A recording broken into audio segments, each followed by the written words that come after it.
rebound. crash. They're ball hawks, right? The deflections, the steals. They're near the top of the league in every defensive category possible. But they just absolutely destroyed the Kings in every aspect of the game. You're trying to find a bright spot. I go, well, the Kings held them to 62 points in the second half. Is that your bright spot? Is that his bright There's spot? no bright spot tonight. This is a tough time, and this is where you have to figure it out, and hopefully there's some clarity in the next couple of days about which direction this team is going around the trade deadline. It's tough. SGA, he's a really good player, and you look at what he's been doing the last 5 games in the NBA. It's been big, even in a loss to Golden State, 52 points in that loss. But tonight, 29, they didn't need him to go off what? Kings held him below his average. Oh, well, there's a bright spot. Why didn't you bring that up earlier? 1 of 6 from 3. This guy sucks.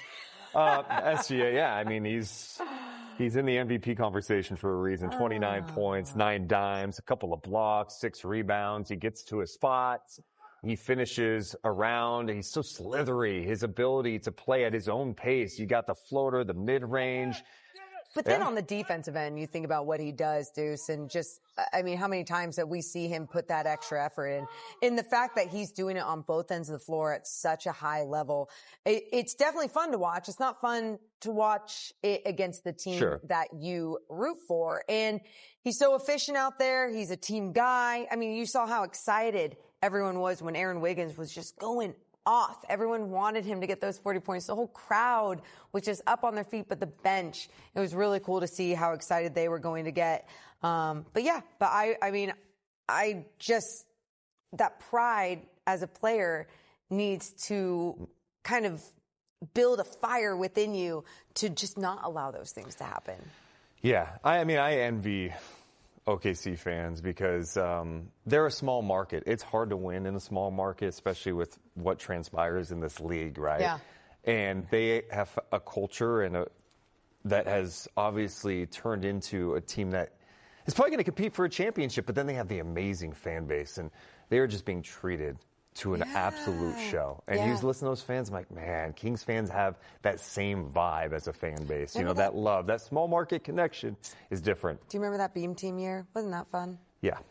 It was very fun, Morgan. And that's why I always say enjoy the good moments, you know, because you don't know how long it's going to last, right? And enjoy the highs. I bring it up, obviously sarcastically, but almost going to your point about what a crowd deserves and what they get. And you think about even in last year, in that attempt for the Sacramento Kings and what they were trying to do to get into the postseason. And Kings fans are just always there along the ride. And this year, you know, you finally see this up under Doug Christie where they're playing good basketball. But when you see them play like this, you got to factor in everything. You question everything. And let's talk a little bit about De'Aaron Fox. We can talk a little bit about his game tonight. 20 points tonight. 3 of 9 from three-point land, knocking down a couple, and then 8 for 16 from the field. It's hard to even assess his game. He did get his 500th start as a Sacramento King tonight. Yeah, the only other guy to do that, Mitch Richmond, the Hall of Famer, the Rock. Yeah, De'Aaron is playing through a lot right now. We talk about the injuries, of course, but it's also just everything that's going on. I'm sorry. You know he's taking calls right now. Yeah. You know, he's dealing with what's happening next. Yeah. There's a lot of things, right? And then you have to go out there and do your job. And, you know, I thought he pushed the pace tonight. Yep. I thought he was aggressive. The Kings just don't have enough shot making. They shoot 40% in this game.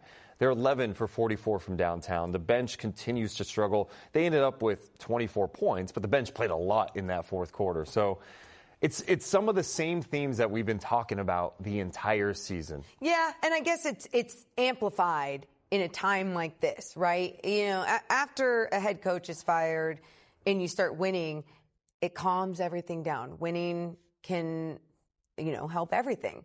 And then when the rumors start to build about one of your franchise guys possibly being traded, and it being very possible, it just goes in a different direction with how you feel, how you think. And then once you lose these type of games and how you lose these type of games, it becomes more and more dramatic. And so for the Sacramento Kings, you can only hope And I know we'll get to this, but you can only hope that they go into their next game with a whole different style of play, a whole different mentality. Yeah. But I don't know how you do that before the 6th. I don't know how you do that. You just one game at a time, one day at a time, you get one practice at a time. That's all you can do at this point. It's going to be distracting until this deadline is over. Look at you. The deadline's always distracting, right? But it's more so right now. And that's why we're talking about this. But it doesn't take away from the fact we can't just pin, hey, it's the trade rumors. That's why they, lost 144 to 110. It's everything. Yep. It's some of the same weaknesses that we've been talking about the entire season. And then on top of it, it's this. Oh, by the way, you just take on an opponent that's really good, elite, and great at home. When we come back, let's take a look at the Western Conference standings, shall we? Oh, yes, the Kings fall to the Thunder, 144 to 110. We'll be right back. Talking about this Kings loss to the OKC Thunder, 144 to 110. And I say a loss, I mean just pure domination by the Thunder. You look at some of these stats, and it was not pretty for the Sacramento Kings. Some of the things, the trends of the season, the three-point shooting, 25% from three, only knocking down 11. But then you look at that rebounding number and you go, jump scare, bench points. It doesn't tell the whole story, even with the 24. It felt like at midway through the third, there was maybe 5. Yes. Yeah. Yes. So it's just, again, Deuce, Mo, talking about this Kings loss, talking about a lot of things because, we're obviously breaking down this loss, what didn't go right.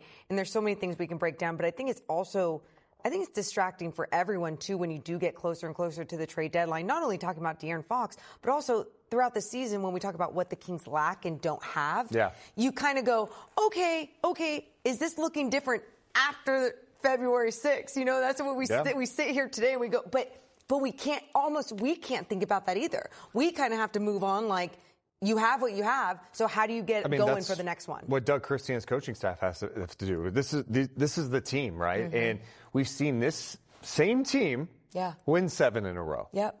How can you be mentally locked in for the next game against Minnesota? Tonight wasn't your night.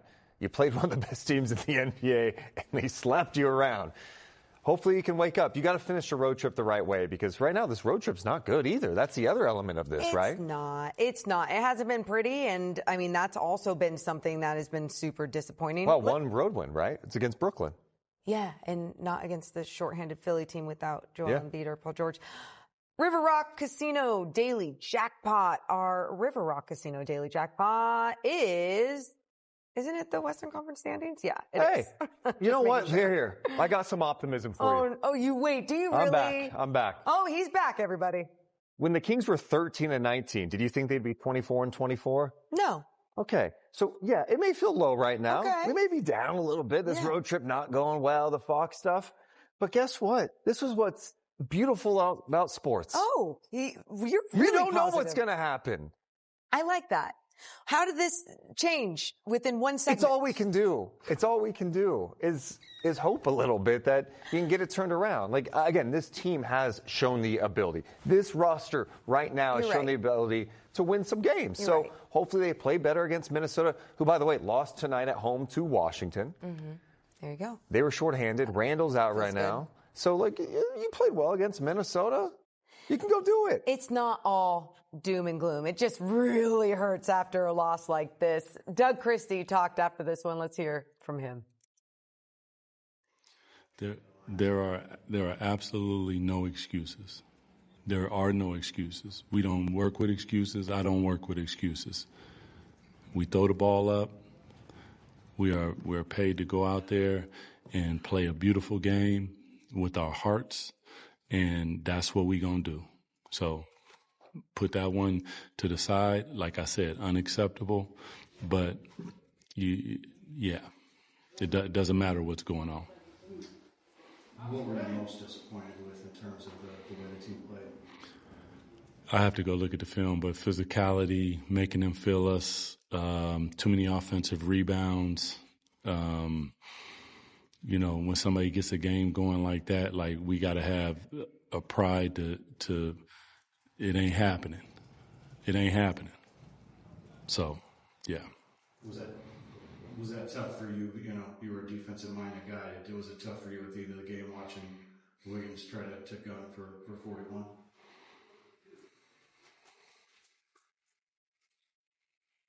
What you got, man? From a coaching standpoint. Yes. You know, our season's been a little bit better. Trying to keep everybody together. Yeah. During this tough time. Yep. I mean, it's the job of the head coach, and that's where it's going to fall. That's where the bullets are going to come, and I'm going to own that. I got to continue to make sure that we are all on the same page, on the same sentence, on the same word, and on the same syllable. And that's what I expect out of them, and that's what was said. So, listen, I've been in this league for a long time, and there's nights that happen like that. Like, guys, everybody's making shots, and you know, it's just a good old-fashioned one. So now we're going to see what we made of, because now we're going to see another really good team in their building and lace them up real tight and get at them, period. Yeah, Doug not happy there, and I don't blame him. The pride word came up, and it's exactly right. Like, this team was just too physical. And that's the one thing that I failed to point out, too. Is like, this Kings team's a veteran group. Yeah. Yep. That's one of the younger teams. I know they're good. They're one of the younger teams. The Kings played like the young team, the inexperienced team that kind of decided to walk away from a fight. Can't do that. No. And Doug saying that same exact thing. When we come back, we're going to look ahead, see what else the Kings got on this road trip. There's Ant. That's who they have. That's when we come back. Game Live. Let's get to your Toyota drive ahead, where you look at the last 6 games for. Yeah, Minnesota losing tonight against the Wizards. They were shorthanded. Randall was out.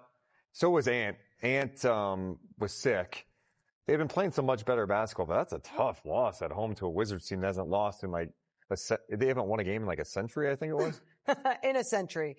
So you look at this Minnesota team, you look at some of their games, you look at what they've been doing, and you know that this is just going to be another tough one. Whether Ant is playing or not, assuming that he is, it's going to be tough. It's on the road, and if you're the Sacramento Kings, you know, we heard from Doug Christie after this one, you got to be professionals. You got to bring it. You got to bring that pride. Well, yeah, and again, I think we're at the point, it just doesn't matter who they play. Yeah. You just have to come with the right approach, and it's going to be hard. Mm-hmm. Just the reality of it. I know Doug said no excuses. They're not going to mention anything else going on. It's a thing. It's part of it. And he's so they have to fight through it. That, by the way. Of course. Like, good job, doing the right thing. I'm going to be on my little emotional roller coaster. You guys can hop on. Hey, enjoy a nice Sunday, huh? Is that tomorrow? Watch the Pro Bowl?